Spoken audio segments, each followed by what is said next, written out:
hello सांग मैंने मुझे आपणकर एनएस ब्लॉगर जहाँकि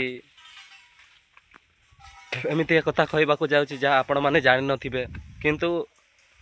जानापी चेष्टा करूँ लास्ट पर्यंत वीडियो देखु एवं से भितर किसी आपण मानक सुविधा सुजोग विषय में कहबी आपण मैंने घरे बेकार रोचते कि आपण किसी काम दाम किसी करना सी आपण काम करने चाहते तेबे यही चाकरी पकई पारे जहाँकि जेकोसी पिला भी पकई पारे सर्टिफिकेट कि आधार कार्ड किसी दरकार हम ना डॉक्यूमेंट किसी दरकार हम ना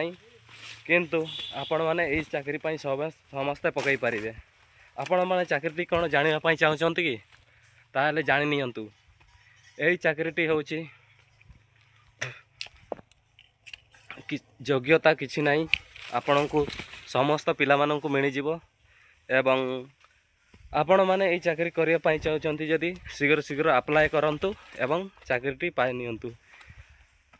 चाकरी दरमा हूँ 200 टंका एवं आपण मैंने ड्यूटी हूँ आपण मानकर 10टा ରୁ 4टा पर्यंत आपण मैंने ड्यूटी करें तापर आपण मैंने निज निज घर को फेरी